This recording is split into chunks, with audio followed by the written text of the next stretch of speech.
What is up, every pony and every Pegasister? This is Bruno here at Equestria Uploads, bringing you my very first narration of a pony fanfic. Please feel free to read along as I'm leaving the link to the story in the description, and I hope you enjoy. Leave a comment and a like if you liked it, and here we go. This is How Lyra Met Bonbon by Butterscotch Sundae. Come on, sis, begged Applebloom, turning to Applejack with her biggest, most glistening, doe-eyed look. You promised that if we behaved all morning, that you'd tell me and the rest of the Crusaders a story. Beside her, Scootaloo and Sweetie Belle both nodded in agreement. Applejack sighed. How can any pony say no to a trio of young'uns as cute as you three? She looked out the window of the homestead as the wild storm that the Pegasus ponies had brought to Ponyville. And seeing how it's all stormy out and all, it seems like a fine way to pass the time. Now, what kind of story should I tell y'all? She brought a hoof to her chin and thought. Oh, I know. How about a story about cutie marks, you being the cutie mark crusaders and all? Sounds boring, complained Scootaloo. Applebloom glowered at her. Cutie marks ain't never boring, she said in a huff. Go ahead and tell your story, sis. Sweetie Belle nodded her horned head in agreement. Whose cutie mark story are we going to hear, ma'am? Applejack laughed. I done told you before, Sweetie Belle. Just call me Applejack. We don't rest on no ceremony here on Sweet Apple Acres. She sat down on the floor, and the cutie mark crusaders sat in a semicircle in front of her. So, this is the story of how Lyra and Bonbon got their cutie marks. It was a long, long time ago. Nah, wait a sec, I ain't that old. It was, well, let's just say in the past. Uh, I, I was just a little filly, no bigger than all you three, still going to school. Was Miss Cheerilee the teacher then as well? Interrupted Sweetie Belle. Don't be silly, Applejack laughed. Cheerilee ain't that old.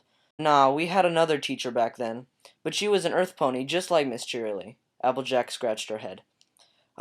Can't seem to remember the name though. Oh well. She don't really come into the story much anyways. I reckon y'all much more interested in hearing about ponies you know about rather than some original character. Scootaloo nodded enthusiastically. You got that right. Applejack continued. So one day, a new student came to the school. Her name was Lyra. I remember it just like it was yesterday. She was really small, even for a little filly, with a mint-colored coat and a light blue mane with a streak of white in it. We were all interested in her because she was a unicorn pony. Now, back in those days, weren't so many unicorn ponies in Ponyville. We had two in our class, but even spite that, unicorn ponies seemed extra special to us Earth ponies. We are special, Sweetie Belle said, bobbing her little horned head in the air and setting it aglow with a sputtering light.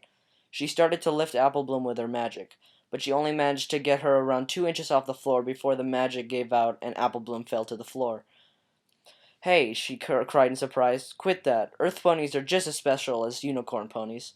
We've got extra powerful muscles. To demonstrate, she flexed her own tiny muscles. Scootaloo snorted. Huh.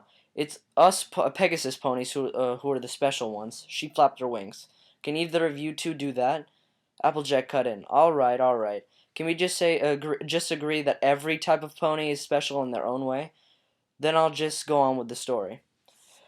We all thought that Lyra would end up being friends with the two other unicorn ponies, so we didn't really try to make friends with her or nothing. Looking back, it was the wrong thing to do, but we were just little fillies and colts back then and didn't know much about nothing about life. Beside her, the two unicorn ponies had always kept to themselves, practicing their magic, and never tried to be friends with us other ponies, so I guess what we did was understandable.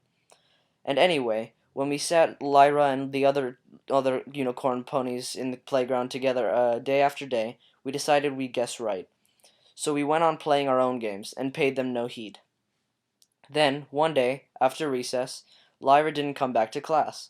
The teacher got all concerned, so she sent one of us to look for her. And that some pony she sent was a real tearaway of an earth pony called Bonbon. What's a tearaway? Asked Scootaloo. Applejack thought for a moment. Well, a tearaway is just a pony. Is a pony with just so much energy it kind of just spills out of her, usually in the wrong direction. Sweetie Belle was awestruck. So, just like Scootaloo? Scootaloo flapped her wings in excitement. So I'm a tearaway? Applejack laughed. Nah, you're just a feisty little Pegasus filly. What I'm thinking of is a pony who's mad at the whole world for some reason or another, and wants to take out all other ponies. What was Bon Bon angry at? Asked Apple Bloom. She couldn't imagine Bon Bon being angry at any pony. Mind you, she had been really annoyed when Apple Bloom had sneaked those apples into her saddlebags that time. Well, Applejack said, you, you, you know how some ponies got more money than other ponies? The three fillies nodded. Well, Bon Bon's family didn't have nearly no money at all, and she used to get teased an awful lot about it. Especially come lunchtime. Applejack frowned at the memory. The rest of us have snacks of parents that had packed for us, but Bon Bon never had anything. And some of the other foals would rib on her, doing mean things like throwing sweets at her and stuff like that. So she just stopped trying to make friends and sat by herself. And if any pony tried to do anything to her, she'd grab them and threaten to stomp them into the ground. So Bon Bon went looking for Lyra. Truth was, she was real happy to get out of class and into the sunshine, away from those bullies. So she took her time around looking around school, under the main building, behind the gymnasium, in the auditorium, but she couldn't find Lyra nowhere. She was just about to give up when she remembered the big old oak tree in the playground. And sure enough, she found Lyra sitting behind it, crying her little eyes out. Now, Bon Bon might have been a tearaway, but she wasn't a bad pony. She had a big heart, and seeing Lyra like that made it melt. She trotted up to her and looked in her face. Lyra's eyes were all red from crying so hard, and her cheeks were soaping wet. But she stopped crying and looked up at Bon Bon. "What's the matter?" asked Bon Bon. Lyra didn't reply, but just looked down and started crying again. Bon Bon stamped a hoof in frustration. "Okay, so don't tell me. It's not like I care anyway." She grabbed Lyra by the forehoofs and pulled her to her feet. "The teacher says I was supposed to come get you, and that's what I'm gonna do." Lyra was so surprised by Bon Bon grabbing her that she quit her crying and sniffed away her tears. But when Bon Bon tried to lead her back to the schoolroom, she dug her hooves in the ground and wouldn't budge. Bon Bon rolled her eyes. "Now what is it?" Lyra pointed up into the tree, and Bon Bon looked up. Something was glittering high in the branches. Lyra finally spoke, in a voice so soft it barely more than a whisper. "It's my lyre," she explained. "I can't get it." Bon Bon frowned. "Your lyre?" Oh, she must have meant that little music instrument that she always seemed to have with her. How did you get it up so far? Sorry about that. How did you get it so far up there?" Lyra's eyes almost grew moist, and Bon Bon was worried that the waterworks were going to start up again, afresh. "The other unicorn pony girls use their magic to put it up there," she explained.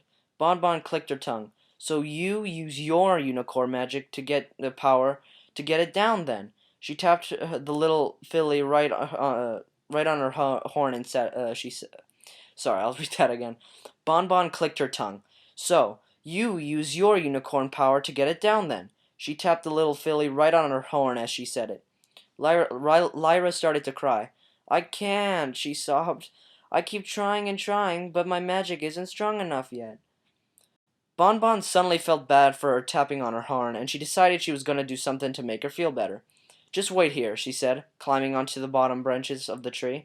"Let me show you some earth pony magic." Lyra watched as Bon Bon, puffing and panting and stretching and pulling, climbed her way up where the lyre was hanging. Close up, Bon Bon marveled at how beautiful it looked. It must have cost a fortune. That thought brought back those ice cubes that had just started to thaw around her heart, as she snatched up the instrument angrily and climbed quickly back down. Lyra was cantering in little circles, her face all lit up with joy. "Oh, my lyre!" she sang out brightly. "Thank you, oh thank you." Bon Bon tossed it to her. "Here you go," she said without a smile. "Now come back to class. You're gonna get me in trouble with the teacher if we stay out too long." Lyra was taken aback by the sudden change in Bon Bon's demeanor, but she was so happy to have her lyre back that nothing could have busted her up her good mood. Bon Bon didn't say anything for a while as they walked back to class, but finally her curiosity got the better of her. I thought those unicorn ponies were your friends, she said. Lyra shook her head. They're always bullying me because I'm so bad at magic. Lyra Bonbon's face dropped a little, and she could feel those ice cubes starting to melt away again. There was just some about this little filly that made her feel different from usual. She didn't feel so angry anymore, and part of her just wanted to hug the little unicorn filly and tell her that everything was gonna be all right. But of course, she didn't. Can you play that thing?" asked Bonbon. "My lyre?" Lyra nodded. "Yeah, but I'm not so good at it."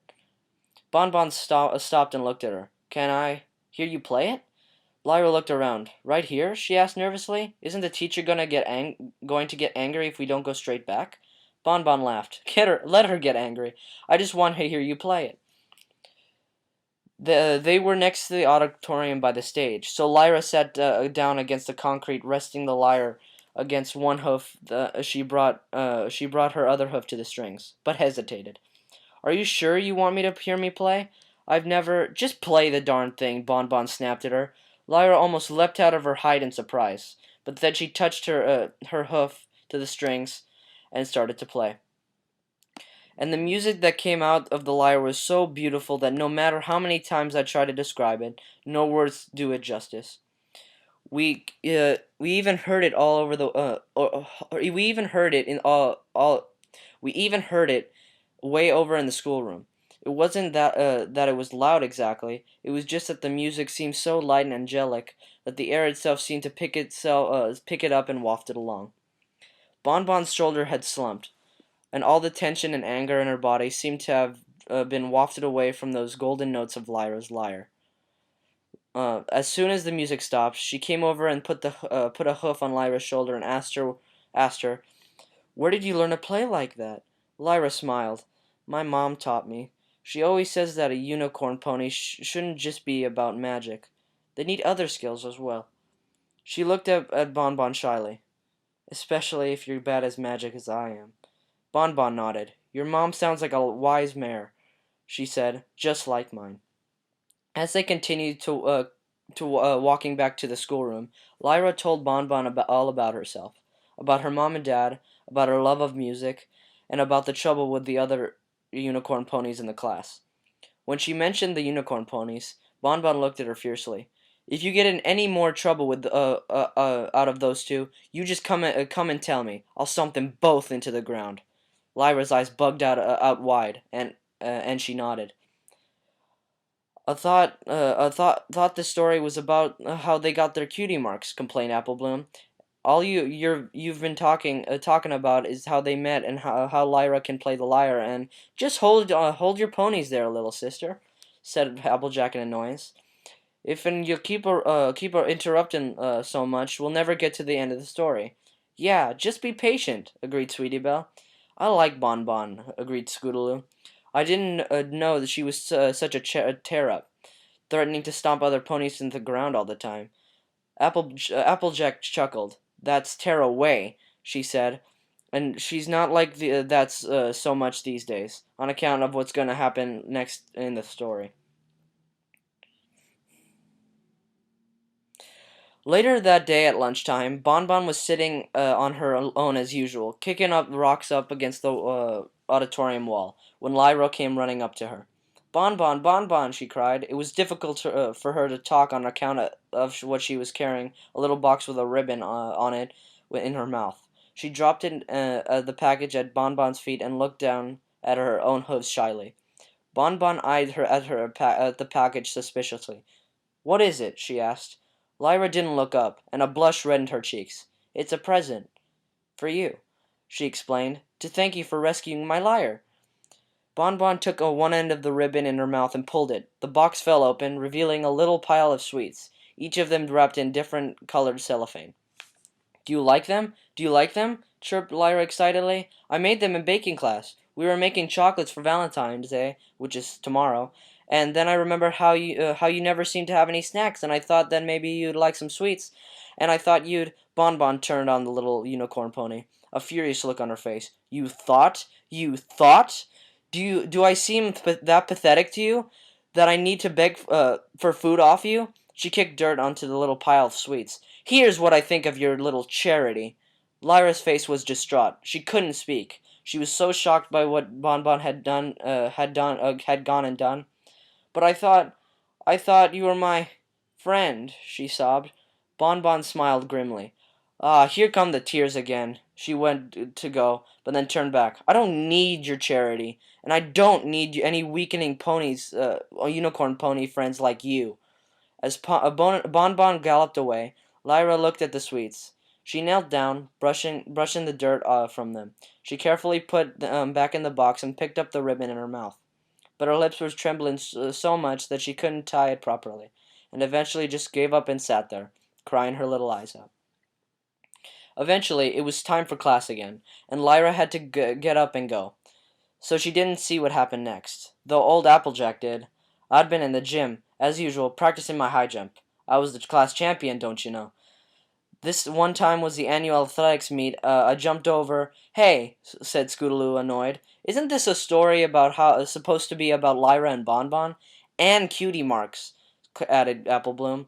Applejack looked chagrined, I think. Yeah, well, if I'm pronouncing that wrong, please correct me. Sorry about that. It's just that when I get to reminiscing. So, what Lyra didn't see was Bonbon come back a little while later, to where them sweets were still lying in the dirt, and she knelt down and picked every single last one of them, and as she did, these big old tears fell from her face and down to the ground like it was pouring with rain. None of us saw Bonbon for the rest of the day, but after school was out and Lyra was on her way home, her eyes still red and her hoofs still dirty from trying to dust off them sweets, Bonbon was waiting for her. Lyra, she started, but the unicorn pony just kept walking, faster and faster, and Bonbon had to break into a trot to keep up with her. Leave me alone, Lyra shouted out and started to gallop. Bonbon just stopped dead in the street and watched her go. She took some of the sweets from her saddlebag and clutched them in her hoof. I'm the one who should have kicked. I'm the one who should have dirt kicked all over me, she whispered. The next day came, and things seemed to have got back to usual. It was before class, and Bonbon was back to kicking rocks at the auditorium wall. She always got to school earlier than the others, so she could avoid having to meet any pony at the gates. But when Lyra arrived, Bonbon stopped kicking the stones and looked at her. She still seemed upset from the day before, but something about her was different. Bonbon couldn't work it out at first, but then it slowly dawned on her, and as it did, a huge smile, the first smile she'd had in years, spread all across her face. Lyra, Lyra, she cried, galloping up to her. Lyra shied away, but Bonbon was too quick for her this time. She grabbed the unicorn pony around the shoulders, laughing. Something wonderful has happened. What's happened? Lyra asked. She was still mighty hurt at everything that had happened the day before, but the joyful look on Bonbon's face was so unexpected that she forgot about it for just a little while. Your cutie mark, Bonbon cried, pointing at Lyra's flank. You got your cutie mark. Lyra's eyes went wide. My cutie mark? She looked around and there it was, plain as day. A little golden lyre had appeared on what had been a blank flank just the day before. Bonbon whooped in joy. A lyre! I just knew it'd be a lyre.